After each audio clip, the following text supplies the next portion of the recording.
Chairman PTI की trial court के 5 मई के फैसले के खिलाफ दरख्वास्त मंजूर। इस्लामाबाद हाई कोर्ट ने दरख्वास्त काबिल समात करार देने का ट्रायल कोर्ट का फैसला कल अदम करार दे दिया। सुप्रीम कोर्ट ने चेयरमैन पीटीआई की कोयटा मुकदमे में अबूरी जमानत और हाई कोर्ट के फैसले पर हुक्म इम्तना जारी करने की सदा मुस्तरद कर दी। हर पॉलिटिकल पार्टी ने लाइमर के बारे में गौर व करती है, यकीनन तहरीक इंसाफ कर रही है, सियासी तौर पर कानूनी तौर पर पुरअमन तरीके से आगे बढ़ना चाहते बढ़ेंगे, आइन और कानून के दायरे के अंदर रहते हुए। आज भी उन पॉलिसियों मनसूबाबंदी करने वालों को क्यों बचाया जा रहा है? मैं सबूत के साथ ये बात कह रहा हूँ, 2018 में पीटीआई का टिकट होल्डर जब जस्टिस बन जाए तो फिर मैं इंसाफ कहाँ से लेने जाऊंगा? मियाँ साहब को 2 साल पहले आना चाहिए था। मियाँ साहब तो दवाई लेने गए थे, 2 साल से नहीं आए, वापस जल्द आना चाहिए। अब जब पार्टी कहेगी वो आएंगे तो उनकी कुछ थोड़ी सी मेडिकल ट्रीटमेंट पेंडिंग है। अस्सलाम वालेकुम, आप देख रहे हैं ब्रेकिंग व्यूज़ में मोहम्मद मालिक। मुझे एक दोस्त ने कहा कि जो प्रोग्राम शुरू करो यार अच्छी खबर से शुरू किया करें, आप लोग हमेशा दुखी कर देते हैं। तो मैं कहा चले थोड़ी सी अच्छी खबर क्या है, शॉर्ट टर्म की अच्छी खबर है, लॉन्ग टर्म में ये भी नहीं है। कल के बाद आज भी स्टॉक मार्केट जो थी वो 43,000 की इंडेक्स की ऊपर ही रही, अगरचे कल से कम थी। कल 43,899 पे बंद हुआ था, आज 43,557 पे हुआ।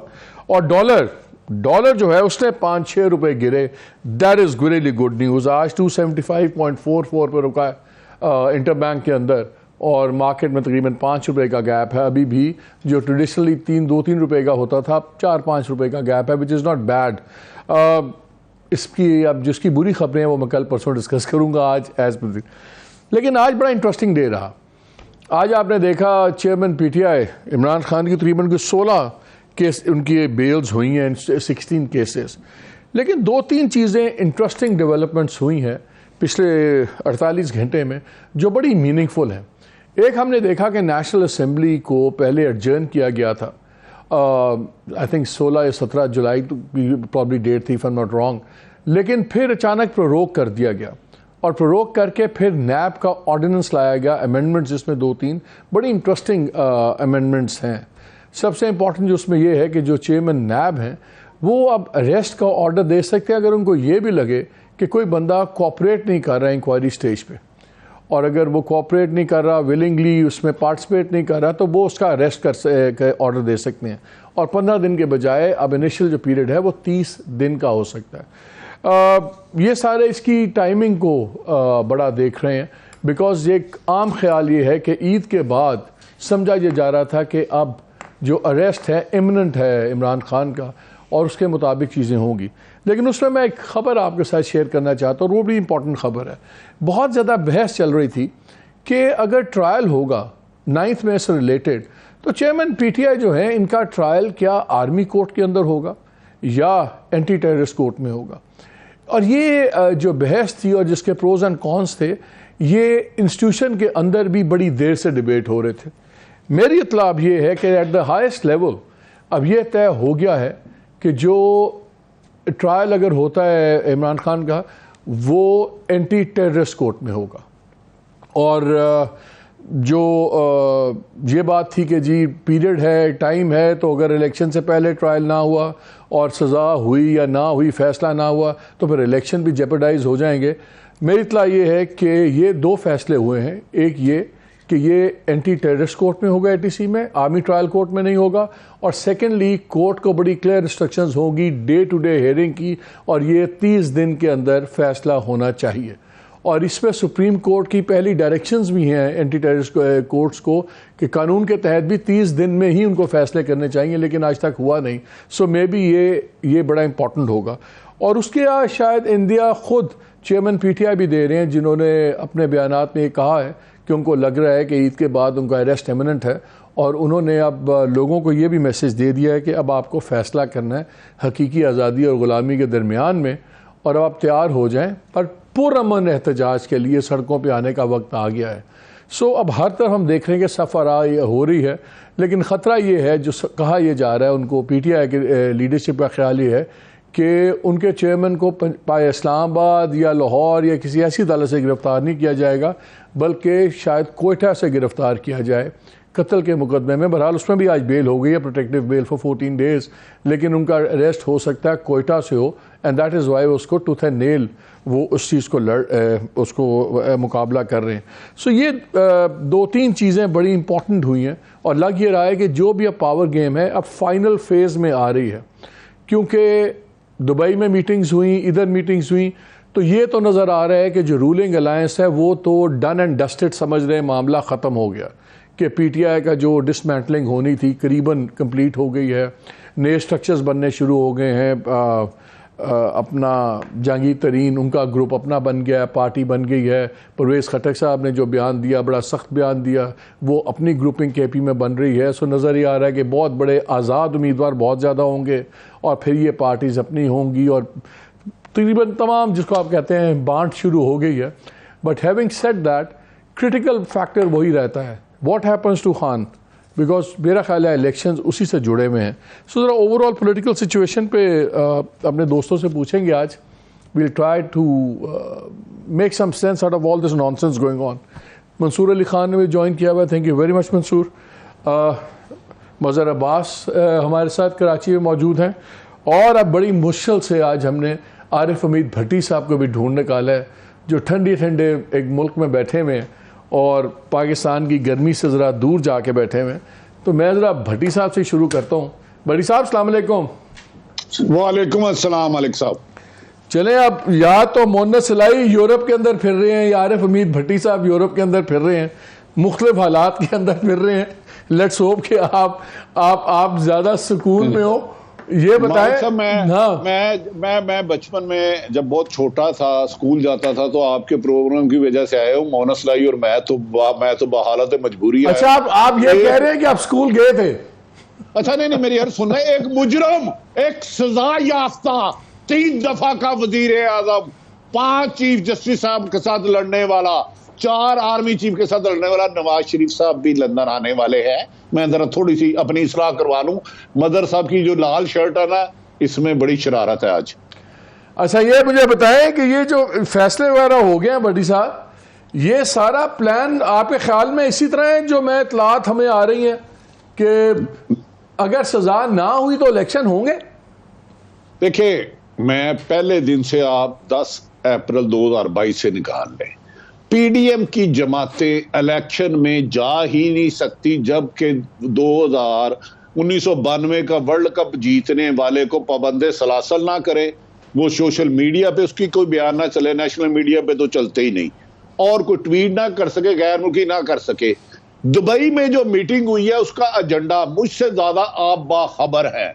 उन्होंने कहा था इलेक्शन हम किसी कीमत पर नहीं जीत सकते, इस 14 महीने की कारकर्दगी से अगर वर्ल्ड कप जीतने वाला 1992, क्या नाम है मदर अब्बास साहब, वर्ल्ड कप क्रिकेट का किसने जीता था 92 में? कौन थे कप्तान क्रिकेट के? यार, एक तो मेमोरी वीक हो गई है और लालच। मंसूर उनको कहते हैं मेरे कप्तान। मंसूर ने जब वर्ल्ड कप 92 का जीता था, उन्होंने कहा उसके होते हुए वो बड़ा मारेगा नहीं, घसीटेगा नहीं, डराएगा। उसकी वजह से एक मुल्क में वजीर आज़म है जिसका नाम शायद SS है, तो वो उसका सगा भाई मुल्क में नहीं आ रहा, तो भाई इलेक्शन में वोटर कैसे पोलिंग स्टेशन में आ जाएगा? ओ भाई, वो बड़ा मारेगा ना ना ना ना। भाजी, ये लिख के रख लो, इन तिलों में तेल नहीं है। मंसूर सिर्फ जो, सॉरी माफी चाहता हूं, मंसूर साहब को बता दिया आपने 1992 में मेरे कप्तान का 1992 में नाम दिया। मैं आपसे खुश हुआ, एक टाई आपको माफ की जो आपने देनी थी। तुसी आओगे तो ढाई दियांगा ना, मैं ताड़े कितने पीछे पहुंचा। मंसूर, ये बात शुरू में, क्या इलेक्शन होते हैं अगर चेयरमैन PTI आज़ाद होते हैं या मुकैयद हो, चाहे अपने घर में हो, लेकिन अगर वो इस पोजीशन में भी हैं कि वो स्पीचेस कर सकें, वीडियोस निकाल सकें और अपने मोबिलाइज कर सकें, इलेक्शन होंगे फिर? अच्छा, देखिए, दोनों सूरतों के अंदर एक मिनट के लिए आप अज्यूम कर लीजिए कि वो अरेस्टेड हैं, नहीं उस तरह कर सकते, और एक है कि बिल्कुल आज़ाद हो जाएंगे। मेरा ख्याल में तो हो सकता है खान साहब ये भी कह दें कि अपने वोटर को कि आपने आना ही नहीं है, आपने बाइकआउट करना है। अल्ताफ़ हुसैन साहब जिस तरह किया करते थे, आपने आज तक करते हैं, आपने बाइकआउट करना है। तो बाइकआउट हो सकता है, उसमें से कोई बात नहीं। लेकिन क्वेश्चन ये है कि इलेक्शन जो होता है ना वो एक आदमी ने नहीं लड़ना होता, you have to have candidates. और यहाँ पे प्रॉब्लम ये है कि पाकिस्तान तहरीक-ए-इंसाफ और इलेक्शन डे की डायनामिक्स अपनी डायनामिक्स डिफरेंट है। अब ये वो ज़िमनी इंतखाबात नहीं है जिस तरह इमरान खान साहब हर जगह जाके खुद कैंडिडेट बन जाते थे, you have to fight all over Pakistan. तो यहाँ पे प्रॉब्लम ये है कि पूरा इंफ्रास्ट्रक्चर जो है वो हिट हो चुका है पाकिस्तान तहरीक-ए-इंसाफ का। हैविंग सेड दैट, क्या पाकिस्तान तहरीक-ए-इंसाफ का वोट बैंक हिट हुआ है या नहीं हुआ, मुझे नहीं लगता कि जो डैमेज हुकूमती जमातें हमें बता रही हैं कि जी अब तो अताउल्लाह तारड़ ने एक्चुअली ट्वीट किया हुआ था कल के जनाब मैंने 150 किलोमीटर का सफर किया, मुझे 5 झंडे नजर आए, that's not the reality, we all know that. लेकिन घर में बैठा हुआ नाराज वोटर जो मायूस हो और नाराज हो लेकिन वो वोटिंग बूथ पे तो नहीं है जी, उसका इलेक्शन रिजल्ट तो फिर और होगा ना। आई एग्री, लेकिन उसमें आपको कैंडिडेट भी तो चाहिए, कैंडिडेट कौन अरेंज करेगा, कौन टिकट लेना चाहेगा। यहाँ पे तो आए दिन लोगों को 1.5 महीने के बाद 2-2 महीने के बाद मुजम्मत आ रही है, मतलब 2 महीने के बाद जाके लोग कह रहे हैं जी मैं मुजम्मत करता हूँ 9 मई के वाक़े की, इतनी लेट मुजम्मतें आ रही है। तो इलेक्शन कौन लड़ेगा, किसने जाके टिकट लेना है? इसमें एक सवाल है मजहर, मुझे एक बात बताएं, जो मंसूर बात कर रहे हैं, यस दैट इज ट्रू, लेकिन एक और बात भी है कि जब ऐसे पार्टीज टूटती हैं या तोड़ दी जाती हैं व्हाटएवर, तो एक ऐसे तबके को भी ओपनिंग मिलती है जो पहले कभी नहीं सोच सकते थे कि वो एमपीए का इलेक्शन लड़ेंगे, एमएनए का इलेक्शन लड़ेंगे, और वो चाहे वो लोकल गवर्नमेंट की लेवल के लोग हों या वर्कर लेवल के लोग हों, और इनमें से बहुत से लोग वो भी होते हैं who have very little to lose, जिनके पास ज्यादा हारने के लिए कुछ नहीं है, यही उनका शॉट है एक जिंदगी में, अच्छा यार घुस जाओ, अगर मैं खंबे को भी टिकट मिलेगी भुट्टो साहब की तरह मैं जीत जाऊंगा, मैं एमपी एमएनए बन जाऊंगा। वो शायद सेटल्ड या इलेक्टेबल से ज्यादा मुश्किल होता है उसको मैनिपुलेट करना या उसको डराना या उसको घर बिठाना। जो एट वन लेवल आसान तो लगता है कि यार कमजोर है, अननोन है, लेकिन उसके पास ही इज नथिंग टू लूज। तो क्या वो ज्यादा खतरनाक कैंडिडेट्स नहीं निकल आएंगे जो बिल्कुल उनको जिंदगी का एक शॉर्ट ऑफ फेम मिलेगा? देखिए मालिक, ये अगर ये इन्होंने ये किया ना, अगर इमरान खान या पीटीआई के चेयरमैन की प्रेजेंस हुई किसी भी तरीके से, यानी प्रेजेंस से मुराद वो अगर जेल में हुए, तो मेरा अपना कहना यह है कि उनकी वर्चुअल प्रेजेंस भी अगर हुई, अगर वर्चुअल प्रेजेंस भी हुई, वर्चुअल प्रेजेंस हुई, इवन अगर इन कस्टडी हुए, तो ये चीज़ें तो उस पॉलिटिकल टेम्पो को और मोमेंटम को बढ़ा देती हैं। अब दूसरी बात जो मंसूर कर रहे थे, वो भी देखिए कुछ लोग ऐसे हैं जो उनके बाहर रहेंगे, जिनको ये इजाज़त होगी कि वो तहरीक इंसाफ की कैंपेन भी रन कर सकें, जिन्हें ये इजाज़त होगी कि वो पीटीआई, क्योंकि पीटीआई को एज ए पार्टी इलेक्शन से बाहर करना पूरे इलेक्शन पर क्वेश्चन मार्क उठा देगा, वो तो नहीं होने जा रहा। अब अगर अगली पार्लियामान को मजहर एक ऑपोजिशन भी तो चाहिए। नहीं, ऑपोजिशन के अलावा देखिए वो भी नहीं, ये सीरियस ऑपोजिशन होगी, और सीरियस ऑपोजिशन से मुराद ये कि सीरियस इलेक्शन हो। अगर आपने इलेक्शन को संजीदा बनाना है और पीटीआई उसमें पार्टिसिपेट करती है, पीटीआई चेयरमैन उसमें हो ना हो, लेकिन पीटीआई चेयरमैन कहें कि जी आपने XYZ जो है वो ये आपने ये नहीं देखना कि कौन कैंडिडेट है, आपने जाके बल्ले को वोट दे देना है, तो ये एक मसला होगा दूसरी जमातों के लिए। इसलिए कि माजी में जब पीपल्स पार्टी के लिए मुश्किल होती थी, 79 में लोकल बॉडीज इलेक्शन हुए, नॉन पार्टी बेस्ड इलेक्शन पे सारे के सारे अवाम दोस्त कैंडिडेट ज़्यादातर जीत गए, पार्टियों पे पाबंद उस तरह की पार्टिसिपेशन की इजाज़त नहीं थी, सबको पता था कि हक परस्त कौन है, सबको पता था कि दूसरी जमात, तो वो टैक्टिक्स तो मौजूद हैं, वो किस अंदाज में लड़ते हैं। वर्स्ट सिनेरियो में ये बता दिया जाएगा कि जी ये इंडिपेंडेंट कैंडिडेट्स हैं, ये इंडिपेंडेंट जो हैं ये हमारे, एक लिस्ट जारी कर दी जाएगी, आप इनको जाके, तो वो टैक्टिक्स तो वो है। अब असल टेस्ट जो है फिर इंडिपेंडेंट कैंडिडेट्स को वही मिल जाएगी ना, जो लास्ट टाइम तो शायद जीप मिली थी, इस बार भी कुछ किस्म की चीज मिल जाएगी सबको, जो ग्रुप नजर आ जाएगा। नहीं मालिक, असल जो चीज है वो ये कि अगर जिस तरह आप कह रहे हैं पीटीआई चेयरमैन का ट्रायल अगर फर्ज करें जुलाई के एंड में या अगस्त में शुरू होता है, वो इंसदाद दहशतगर्दी की अदालत में होता है, 1 महीना उनका ट्रायल चलता है, फर्ज करें 1 महीने की पूरी जो पूरे प्राइवेट टेलीविजन की, अखबारात की अटेंशन कहाँ होगी? उस ट्रायल के ऊपर होगी। उस ट्रायल से जो चीज़ें निकलेंगी वो क्या होंगी? जाहिर है एक पार्टी उसको एक अंदाज में लेगी, दूसरी अंदाज, लेकिन वो पॉलिटिक्स रिवॉल्व उसी शख्स के गिर्द करती रहेगी। जब उसी शख्स के गिर्द वो पॉलिटिक्स रिवॉल्व करेगी और फर्ज करे सजा दे देती है अदालत, फिर एक अपील होगी। तो ये पूरा इलेक्शन जो है, अगर अक्टूबर में इलेक्शन, वैसे ये आपने इंटरेस्टिंग पॉइंट रेज किया है।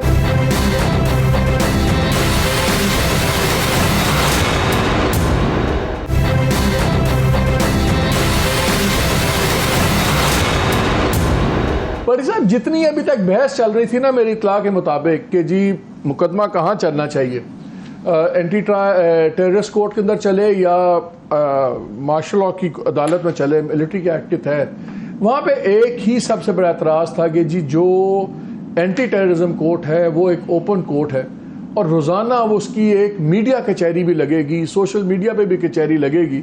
लेकिन फिर लग ये रहा है कि ये आर्गूमेंट जीत गया है कि क्रेडिबिलिटी बहरहाल सिविलियन कोर्ट की ज़्यादा होगी और एक आर्मी कोर्ट के लोग फैसला मानने से बिल्कुल ही, अव्वल तो उस पर भी क्वेश्चन मार्क्स होंगे लेकिन उस पर बहुत ज़्यादा क्वेश्चन मार्क होंगे।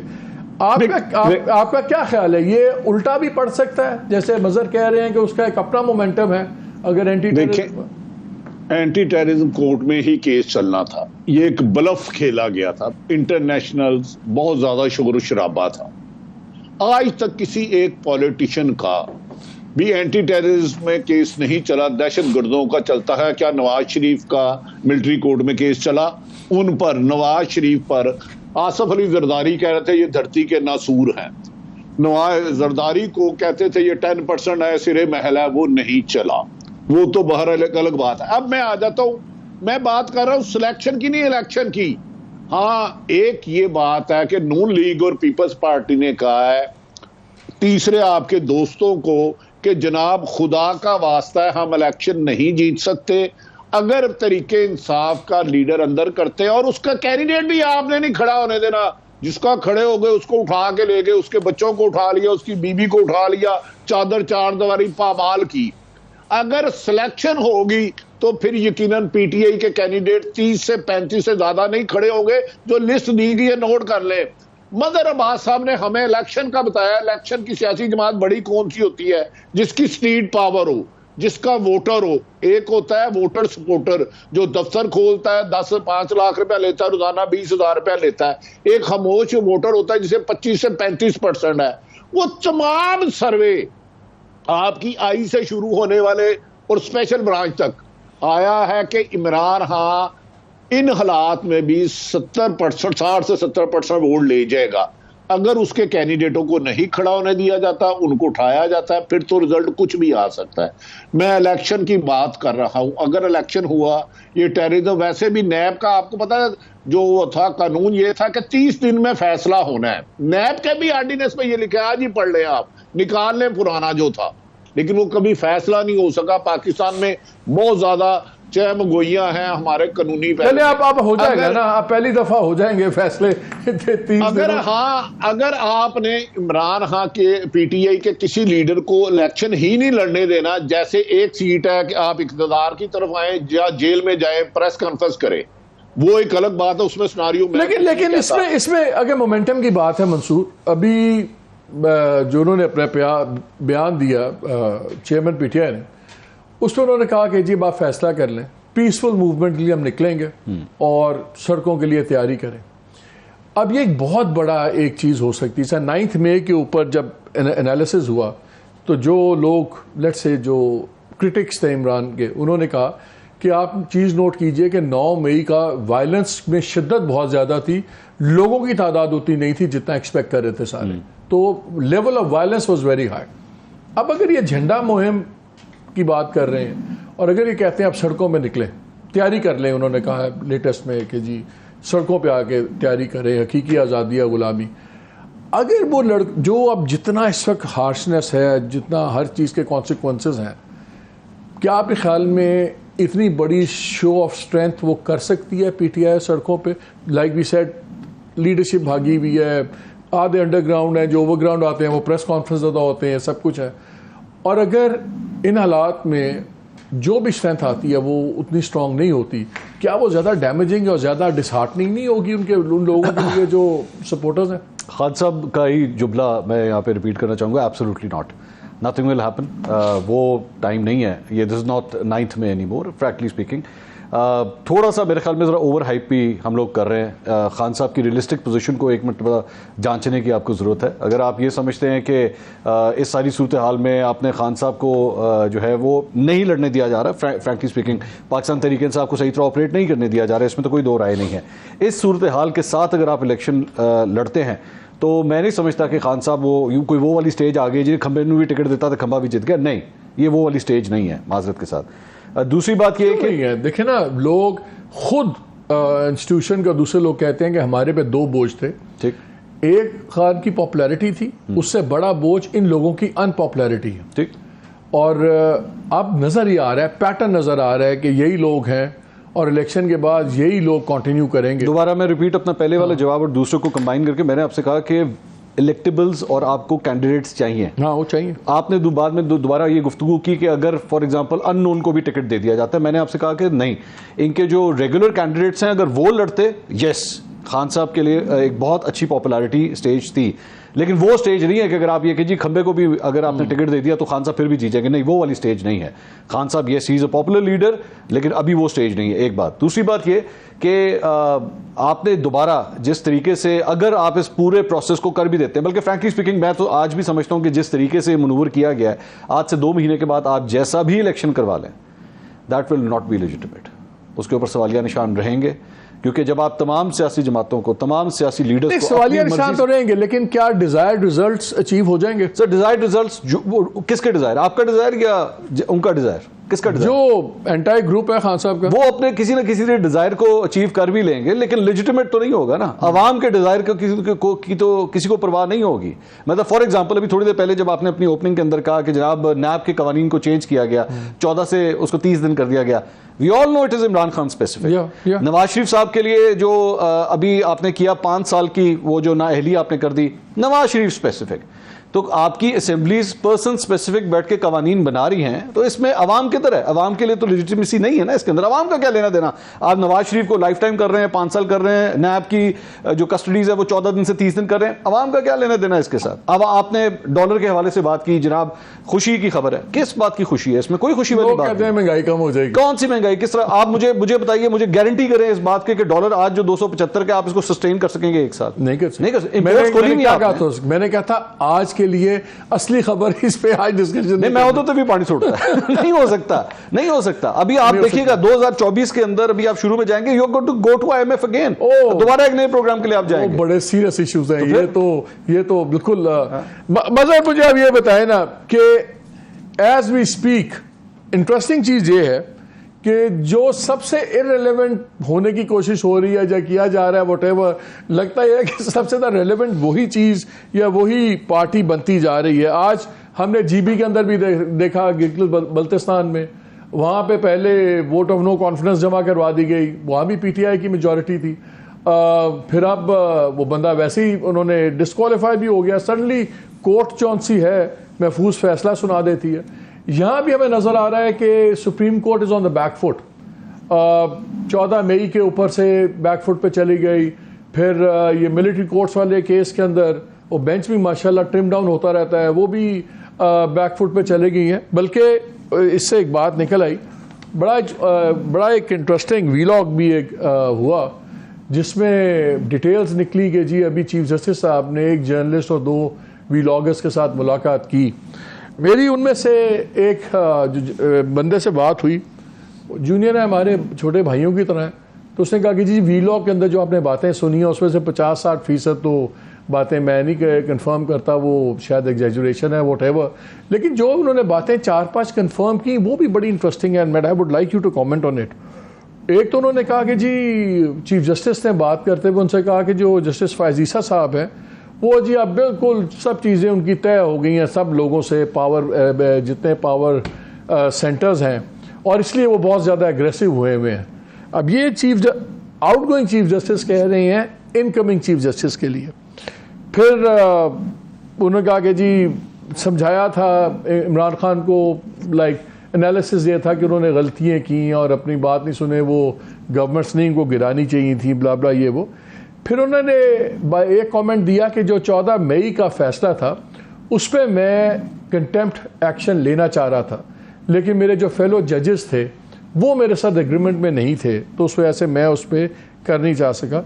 और फिर उन्होंने ये भी कहा कि मैं आने वाले दिनों में एक फ़ैसला आएगा जिसमें काफ़ी शार्प बातें होंगी गवर्नमेंट के लिए। तो दोस्त जो मैं उस मीटिंग में थे उन्होंने कहा जी मेरा अंदाज़ा है कि शायद वो प्रोसीजर एंड प्रैक्टिस एक्ट के ऊपर बात कर रहे थे, उन्होंने स्पेसिफाई नहीं किया। और साथ उन्होंने कहा कि जी जो नया लॉ पास हुआ है, मंसूर की बात से मुझे याद आया कि वो नवाज शरीफ को बेनिफिट नहीं करेगा, जो उनका ख्याल था। ये 2-3 बड़े फैसले हैं। लेकिन मुझे अब एक बात बताएं, चीफ जस्टिस ऑफ पाकिस्तान वो बैठ के इनकमिंग चीफ जस्टिस को तल रहे हैं, वो अपने फैसलों के ऊपर बात कर रहे हैं, ऑन गोइंग केसेस पे बात कर रहे हैं। अच्छा, जो इंस्टीट्यूशन है वो फैसला कर रहा है कि पॉलिटिक्स में क्या होगा। पॉलिटिशियंस अपने फैसले दुबई में करके जाके कर रहे हैं और कुछ समझ नहीं आ रही, बंदरबांट चल रही है। Seriously, is this country a serious country any more? देखिए मालिक, मॉरल पॉलिटिकल लीगल डिक्लाइन तो हमें नज़र ही आ रहा है ना। ओवरऑल हर सेगमेंट में आप चले जाएं आपको डिक्लाइन ही नज़र आता है। हम एक दूसरे को नीचा दिखाने के लिए अब मतलब इसके बाद क्या रह जाता है जो आप बातें कर रहे हैं। अगर ये बातें जो उन साहब ने आपको बताई हैं, ज़ाहिर है मुझे कोई वो नहीं है कि मैं उसको डाउट करूं, लेकिन अगर वो बातें की गई हैं तो फिर बचता क्या है आपके यहाँ। इससे पहले भी ये चीज़ें होती रही हैं, लेकिन मसला ये कि बहुत सीधी सी बात है और बहुत सीधी सी कैलकुलेशन। ये छोड़ें कि खंबे को खड़ा करेंगे तो वो जीत जाएगा, खंबे को खड़ा कर दें तो दें, खंबा को अगर आप लगाने ही नहीं देंगे तो वो जीतेगा नहीं जीतेगा वो अलग बात है। लेकिन एक बहुत सिंपल सी चीज़ है, मतलब आपकी आवाज़ कट के आ रही है। Let me take a break ताकि टेक्निकली ठीक हो जाए, बिकॉज मैंने आपसे आके पूछना ये है, सवाल मेरा पहला ये है आपसे। दूसरा, जो अभी मंसूर ने बात की थी, क्या ये वक्त आ गया है कि अगर खंबे को भी टिकट मिलेगा तो उसको वोट मिलेगा या नहीं मिलेगा? ये इस पे बात छेड़ते हैं इस ब्रेक के बाद।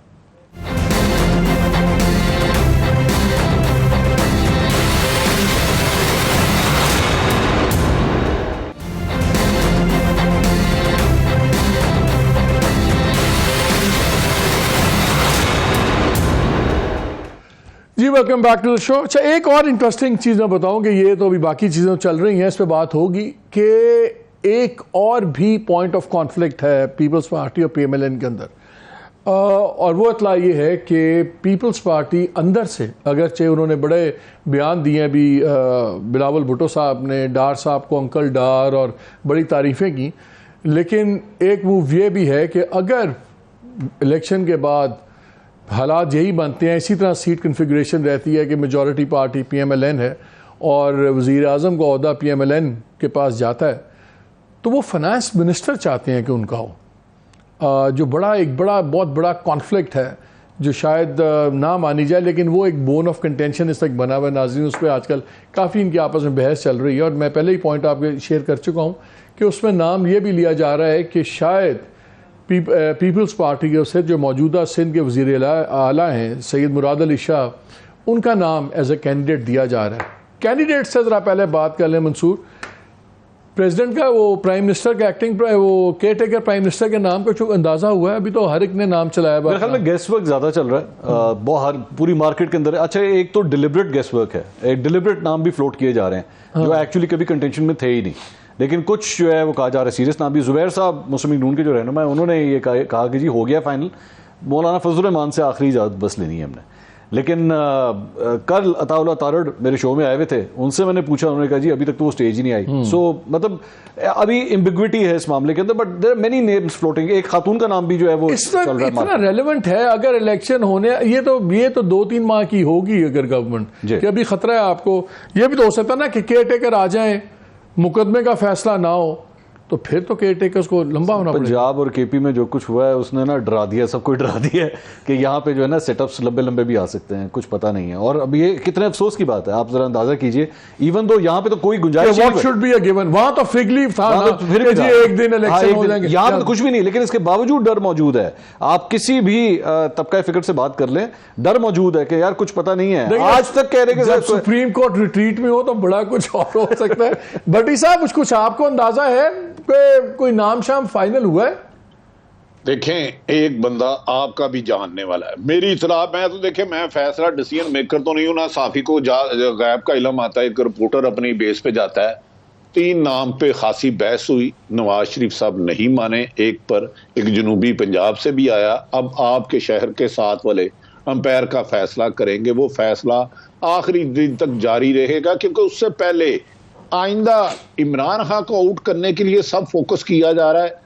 और दूसरी बात, मैं कह रहा हूं खंबा जीतेगा, मदर अब्बास को बना लें आप, उसको इलेक्शन कमीशन, लाहौर का इलेक्शन कराएं। कौन सा इमरान खान का एक ऐसा कद्दावर है जो इमरान बल्ले के बगैर, नाम के बगैर जीत सकता है? शफकत महमूद, हमाद अजहर, कौन सा एक बंदा एक सिंगल जो लाहौर पाकिस्तान पंजाब का किला था ना नून लीग का, कोई दो राय नहीं है। दूसरी बात है, बड़ा दिलचस्प मैच है केयर टेकर में, क्योंकि उसके बहुत ज्यादा चांस है उन्हें 2 साल या 1 साल के लिए ले जाया जाए। जो मौजूदा निगरान हुकूमत है, मुझसे ज्यादा आपके मरासम है, उन्हें कहा गया था आपको 2 साल के लिए ला रहे हैं, हम 3 माह के लिए नहीं ला रहे।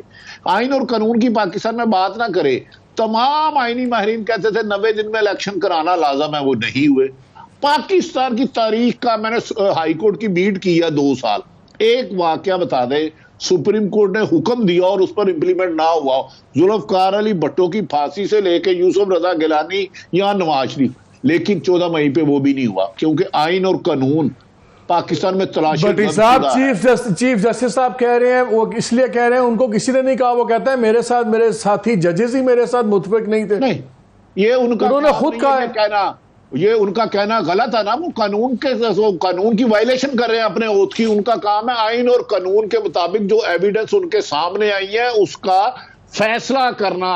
किस जज में लिखा हुआ है कि वो ये परवाह करे कि मेरा साथी कौन क्या कह रहा है, कौन नहीं कह रहा? जुल्फकार अली भट्टो का भी 3-4 से फैसला आया था, इख्तलाफी नोट हमेशा होते हैं, ये तो ऐसे फुदू लगाया हुआ लोगों को। देखिए, जज का काम है एविडेंस देख के फैसला देखना, नाराज कौन होता है, खुशी कौन होता है, वैसे ही साफी का काम है। ये मंसूर कुछ ऐड करना चाह रहे हैं? मैं सिर्फ इस बात मैं सिर्फ एक बात ये कहना चाहूंगा, हमें जरा एहतियात बरतने की जरूरत है। There is no official word from the chief justice, हमें नहीं पता, ये अभी तक रिपोर्टेड चीजें हैं, टेलीविजन चैनल्स के ऊपर कहीं नहीं चली, वीलॉग्स के अंदर डिस्कस हुई है। हम उस डिस्कशन को अज्यूम करते हुए उस पर कमेंट्री हमने शुरू नहीं, मैं इसलिए कि मैं कभी इस time very careful on this, लेकिन 3 लोगों के नाम लिए वीलॉग ने। I talk to one of them, जो बड़े सीनियर रिपोर्टर हैं और वो बीट को भी करते हैं सारा कुछ। उन्होंने मुझे कंफर्म किया कि मुलाकात हुई, हमारे से बात हुई, बल्कि उन्होंने कहा कि वीलॉग के अंदर जो बातें हैं उसमें तकरीबन 70% बातें दुरुस्त नहीं है। ठीक, मैंने कहा यार मुझे आप वो बातें बता दें जो 100% दुरुस्त हैं। ये उन्होंने 4-5 मेन बातें और भी थी लेकिन जो रेलिवेंट थी। सो he is on record with me कि मेरी मुलाकात हुई है। The chief justice is not on record, ना? Chief justice is not on record. Someone is quoting him. Then it's time. Let the chief justice speak. Come on record, हाँ. Let the chief justice let him come on record. बात यह कि अगर मेरे नजदीक तो frankly chief justice का इन हालात में मिलना ही बड़ा अजीब था। जैसे मेरे नजदीक चीफ नहीं मंसूर, जब चीफ जस्टिस नहीं मालिक साहब, फिर तो हम केयर टेकर का भी नहीं कर सकते। ऑफिशियली तो किसी ने नहीं कहा कौन कौन सा कैंडिडेट है, किसने कहा बताएं, उसका नाम बताएं। प्राइम मिनिस्टर ने कहा कि निगरान वजीर आला ये होगा, वजीर आला चीफ जस्टिस ने तो नहीं साहब ये बात और करें, लेकिन चीफ जस्टिस की अगर बात हो रही है तो चीफ जस्टिस ने तो तब ये भी नहीं बताया था कि उनको 2 प्लेंटिफ्स के लॉयर्स मिले थे, जब खोसा साहब और वो मिले हैं उनको एतजाज अहसन, तो वो तो चीफ जस्टिस को वहां भी नहीं उनको मिलना चाहिए था, वो उनकी कोर्ट में पेश हो रहे थे। चीफ जस्टिस ने आप खुद कहा था कि मैं अपने फैसले से 1 इंच पीछे नहीं हटूंगा, हो गए पीछे। यार ये हकीकत है, ये माजी है, मैं अंदाजा नहीं ले रहा। उन्होंने कहा था 1 इंच भी अपने फैसले से पीछे नहीं हटूंगा, 14 मई को इलेक्शन होंगे, तो नहीं हुआ। ये सच है ना? यहाँ आप इसको बस मुझे आप बताएं, ये मुझे बताएं कि बड़ी अजीब सी बात लगती है कि 1.5 माह के बाद गवर्नमेंट खत्म होनी चाहिए उसके डिपेंडिंग कि अगर वो एक आध दिन पहले इन्होंने डिसॉल्व कर दी तो वो फिर चले 90 दिन में इलेक्शन होंगे, वरना 60 दिन में होंगे। लेकिन आइदर वे नवंबर से आगे बात नहीं जाती और हम बैठे हुए हैं और हम में से कोई कंफर्टेबली ये कह नहीं सकता यकीन के साथ कि हाँ यार नवंबर में इलेक्शन होंगे, अगरचे चुनाचे इफ एंड दैट। मैं आपसे भी यही बात पूछ रहा हूँ बिकॉज मेरे से बहुत से लोगों ने कहा यार ये चीज़ें अपने कोलीग से पूछें, ज़रा क्लियर करें। आपके ख्याल में नवंबर का इलेक्शन आपको 100% होता नजर आ रहा है या आपको भी लगता है कि ये जुड़ा हुआ है कि इमरान खान का क्या फैसला होता है? और अगर तब तक उनका फैसला ना हुआ तो क्या फिर ये खिंच सकता है मामला? मालिक, दुबई में जो मीटिंग हुई है उसमें मुस्लिम लीग नून, जो मेरी इत्तलात है, मुस्लिम लीग नून चाहती है मार्च में इलेक्शन, मार्च 2024 में इलेक्शन। और उसकी जो वजह है वो बहुत सिंपल सी है उनके नुक्ते नज़र से कि मियाँ साहब सितंबर से पहले पाकिस्तान नहीं आ सकते। अगर सितंबर से पहले मियाँ साहब पाकिस्तान नहीं आ सकते तो फिर टाइम उनके पास क्या रहेगा कैंपेन का? वो 1 महीने से ज़्यादा टाइम नहीं होगा उनके पास। तो उनकी तजवीज़ तो ये थी कि इसको मार्च तक ले जाया जाए, एटलीस्ट मार्च। पीपल्स पार्टी चाह रही है कि इलेक्शन जो हैं वो वक्त पे हो जाएं, अक्टूबर नवंबर के फर्स्ट वीक में इलेक्शंस हो जाएं। बाकी केयर टेकर पे गुफ्तगू हुई। जो मेरी इत्तला है वो ये कि सबसे पहले पीपल्स पार्टी ने मियाँ साहब से पूछा कि क्या आप चौथी मरतबा वज़ीर आज़म बनना चाहते हैं अगर ये सारी चीज़ें हो गई।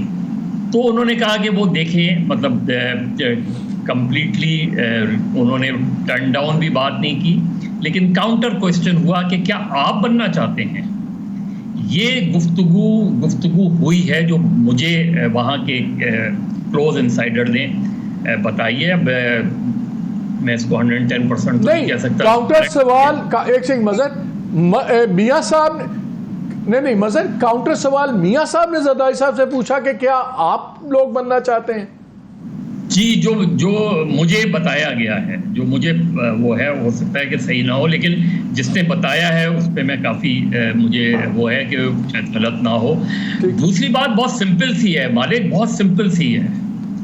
क्या जिनको सही या गलत, जिनको 9 मई का जिम्मेदार करार दिया जा रहा है, जिनको डायरेक्टली इनडायरेक्टली मास्टरमाइंड कहा जा रहा है, जिस पार्टी का नाम लिए बगैर पार्टी कहा जा रहा है, क्या वो लोग उस पार्टी को अगले इलेक्शन में इलेक्शन जीतने के लिए इस तरह का माहौल बनेगा? वो मुझे नहीं लग रहा। तो मेरे नुक्ते नज़र से जो एक ideal free and fair election है वो मुझे होता नज़र नहीं आ रहा अगर इलेक्शन अक्टूबर और नवंबर में होते हैं। पार्शियली फ्री इलेक्शन हो सकता है और क्या होगा? What is a partially free election? मुझे नहीं पता। What do you mean by that? कि आप कुछ कन्फिग्रेशन सोच लें और आप कहें अच्छा यार इतनी सीट्स आ जाएं तो ठीक है, उस पर जीत जाएं तो जीतने दो, एक हेल्दी ऑपोजिशन। मालिक साहब, there is no such thing. Let's accept या तो फ्री एंड फेयर इलेक्शन होते हैं या नहीं होते। आप उसके अंदर इमरान खान साहब ने तो 4 हलकों के ऊपर सवालिया निशान उठा दिए थे। उन 4 हलकों की वजह से पूरी लेजिटिमेसी के ऊपर जो सवालिया निशान उठ गया था पूरे इलेक्शन। चले हम government, let me rephrase it, हम गवर्नमेंट में तो नहीं नजर आ रहा जो आज के हालात हैं। हम पीटीआई को गवर्नमेंट में आते नजर नहीं देख रहे। क्या हम पीटीआई को अपोजिशन में कम अज कम आते देख रहे हैं? मेरे ख्याल में रहेगी, मेरे ख्याल में अपोजिशन में रहेगी और रहनी चाहिए। मैं तो जाहिर बात है being a Democrat I want कि एक एक्टिव ऑपोजिशन होनी चाहिए पाकिस्तान के अंदर। और विल खान साहब accept being in opposition? It doesn't matter if he accepts or not and he needs to accept. और खान साहब को भी थोड़ी सी अपनी पॉलिटिक्स में मैच्योरिटी लाने की जरूरत है। काफ़ी हो गया, मतलब बहुत इमेच्योर हरकतें की हैं पिछले 1 साल के अंदर। अब मैं I can start naming them various things जो मैं यहाँ पे 1 घंटा लग सकता है उसके अंदर, लेकिन खान साहब को भी मैच्योर होने की जरूरत है। अब हालात के मैं छोटी सी एग्जांपल देता हूँ। मरियम नवाज से सीखें। आपने कब खामोश होना है, कब ट्वीट करना बंद करना है, सीखें, उससे फायदे हो जाते हैं उससे। लेकिन खान साहब नहीं सीखते, और नहीं सीखते तो करते करते आज यहाँ तक पहुँच गए। भट्टी साहब, अगर इतना सीन बन गया, जैसे बड़ी खुल के बात हम करते हैं, ये तो तय है कि अगर इंसानों के बस की बात है तो नहीं आने दिया जाएगा, लेकिन अगर बतौर एक हेल्दी ऑपोजिशन आने दिया गया तो क्या इमरान खान उसको एक्सेप्ट करेंगे, बैठेंगे ऑपोजिशन में? देखिए मालिक साहब, आपके एक दोस्त थे तवील कद के, मैं हल्फन कहता हूं, उन्होंने मुझे खुद कहा था शरीफ फैमिली पे क्रॉस है, लेकिन वो क्रॉस नहीं रहा। तो ये आप भी मुझसे बेहतर जानते हैं, और 3 दफा उन्होंने ये बात दोहराई थी, और वो 6 साल रहे थे गालबन। तो ये क्रॉस क्रूस ये चंद लोग नहीं लगा सकते। हाँ, मैं आपको गारंटी दे रहा हूं, अगर इलेक्शन साफ शफाफ हुए तो इमरान खान का रास्ता नहीं रोका जा सकता, और इमरान खान को अपोजिशन करने के काबिल भी नहीं छोड़ा जाएगा अगर पीडीएम की तमाम शराइत। आपको अपोजिशन में भी नजर नहीं आ रहे? नहीं। हाँ, अगर मरियम ने इमरान खान से, नवाज शरीफ ने मरियम से करना है ना, अल्लाह का वास्ता उसको कुछ सियासत छोड़ दे, पकोड़े की दुकान लगा ले, दही भल्ले की लगा ले, और कोई रेहड़ी लगा ले, कोई स्कंजवी लगा ले, उन्हें अपना अब्बा मरवाता, अपने चाचे नाल फड्डा पाता। और मैं आखिरी गल नहीं दसागा, अब आखिरी फड्डा किसका है, और उस सबसे ज्यादा इन्फॉर्म मोहम्मद मालक है। चेक करे लाहौर में अभी फोन करके कि मरियम का लास्ट फड्डा किससे चल रहा है। मजा साहब, क्या आपको? नहीं मालिक साहब, ये इस तरह नहीं, आप चेक करेंगे। सर मैं चेक करके फिर बताऊंगा ना, अभी तो शो कर रहा हूं ना, फोन बाद में करूंगा। मजा साहब ये बताएं, क्या आपके नजदीक ऑपोजिशन का रोल मिलता नजर आ रहा है आपके नजदीक आज के हालात के मुताबिक? और अगर उस लेवल पे आते हैं रिजल्ट्स, तो क्या आपके ख्याल में खान साहब बैठेंगे उस पार्लियामान में कि अपने लोगों को फिर निकाल लेंगे just to disrupt the process? Because मुझे इतला कुछ जो बातें सुन रहा था मैं एनालिसिस, उसमें यह भी था कि जी अगर खान साहब को, उनकी पार्टी को एक हेल्दी अपोजिशन के तौर पे भी लाया जाता है तो वो कल को रिजाइन कर देंगे, फिर हम इलेक्शनों के चक्कर कहाँ से भुगताएंगे? तो आइदर और ही है, वरना ये तो कोई दरमियान का रास्ता भी नजर नहीं आता। देखिए, पहली चीज तो ये कि क्या उनको हिस्सा लेने दिया जाएगा। अगर उनको हिस्सा लेने दिया जाएगा तो फिर उनका ऑपोजिशन में जो है वो बहुत टफ होगा, क्योंकि फिर तो मुकाबला बड़ा सख्त होगा और बहुत क्लियरली पीटीआई को एज हासिल होगी। तो अभी हम ये फैसला नहीं कर सकते कि वो अगर उन्हें पार्टिसिपेट करने दिया गया, अगर वो इलेक्शन का हिस्सा हुए, अगर वो नाअहल नहीं हुए, अगर वो जेल में नहीं हुए और कैंपेन में हुए, जलसे करते हुए दिखाई दिए, जो सिनेरियो मुझे नहीं नजर आ रहा, वो इसलिए नजर नहीं आ रहा जिसका इजहार मैंने पहले कर दिया था कि उसके बाद तो फिर उनको रोक कौन सकता है? फिर तो क्या पीडीएम अपोजिशन में होगी? फिर तो आप ये क्वेश्चन करें, क्या पीडीएम अपोजिशन में होगी? अगर पीटीआई चेयरमैन कैंपेन को लीड कर रहे होंगे तो इस माहौल में तो वो माहौल ही मुझे नजर नहीं आ रहा। तो अदरवाइज वो इलेक्शन अगर वो नहीं हुए और पीटीआई जो है एज सच 30 सीटें उनको दी गई कि वो अपोजिशन में बैठें, तो मेरा ख्याल अपोजिशन में बैठेंगे, लेकिन पीटीआई चेयरमैन उसका फिर हिस्सा नहीं होंगे। अच्छा, आखिरी 2 मिनट है, मैं सबसे एक ही सवाल कर रहा हूं, स्टार्टिंग विद यू मंसूर। हमें ये तो नजर आ रहा है कि जो हालात जिस तरह डिजाइन हुए हुए बन रहे हैं, हमें नजर आ रहा है कि गवर्नमेंट में कौन होगा, we can safely predict. Opposition में कौन होगा ये मुझे बताएं। मेरे नजदीक बहुत ज्यादा मुश्किल सवाल है। नहीं, मेरे ख्याल में ऑपोजिशन जो है वो अगर ना हुई फिर तो बात ही खत्म हो जाएगी। कौन होगा? आई डोंट नो, मतलब मैं अभी इसको प्रिडिक्ट करना बहुत मुश्किल है, क्योंकि मैं पूरे स्पेक्ट्रम के अंदर इस्तेकाम में तो खान साहब तो अगर आएंगे वो तो रिजाइन करवा देंगे, फिर एक नया इलेक्शन का मसला पड़ जाएगा। मेरा ख्याल में इमरान खान साहब अपने टैक्टिक्स उनको चेंज करने पड़ेंगे, ऐसा नहीं हो सकता। करेंगे आपके ख्याल में? मेरा ख्याल में करेंगे, मेरा ख्याल में। बड़ी साहब, गवर्नमेंट में तो नजर आ रहा है कि किस किस्म का एक हॉच-पॉच बनेगा, ऑपोजिशन में कौन होगा? देखिए, अपोजिशन में हुकूमत ही होगी, ये मैं आपको गारंटी दे रहा हूँ। राजा रियाज साहब फिर दोबारा इलेक्ट करवाएंगे हम, मतलब है इसी किस्म का कोई। देखे, बात यह है कि क्या रिजल्ट इलेक्शन के वोटों में डलने के बाद आता है या रिजल्ट पहले बन चुका है? ये बहुत चीजें डिपेंड करती हैं इलेक्शन होता कैसे है। पहले बन चुका है, चले वक्त खत्म हो गया मेरा। वेरी क्विकली मजर, वेरी क्विकली, कौन हो सकता है ऑपोजिशन में? कौन हो सकता है वजीर आजम, इसका सवाल करें। कौन अपोजिशन में होगा इसे छोड़े। हो सकता है कि जिनको हम सोच रहे हो वजीर आजम, उसके अलावा कोई वजीर आजम हो। चले ठीक है नाज़रीन, मैं आपके लिए भी यही सवाल छोड़े जा रहा हूं। जो आजकल हालात चल रहे हैं, आई थिंक सेफली प्रिडिक्ट कर सकते हैं कि कौन हुकूमत में आज के हालात में तो हमें नज़र आ रहा है। मैं आपसे भी ये सवाल छोड़े जा रहा हूं, आप भी सोचिए कि अगर हुकूमत में यही होंगे तो अपोजिशन में कौन होगा? ये शायद पहला इलेक्शन होगा जिसमें हम ये सोच रहे हैं कि ये नहीं सोच रहे कि गवर्नमेंट में कौन होगा, हम ये सोच रहे हैं कि ये अपोजिशन में कौन होगा। ये भी पाकिस्तान की डेमोक्रेसी है, इसकी अजीब अपनी, ये इसकी भी क्या कहते हैं, जमहूरियत का हुस्न है। ये शायद सबको नज़र ना आए, लेकिन ये भी एक इंटरेस्टिंग एंगल है देखने का। इजाज़त दीजिए, अल्लाह हाफ़िज़।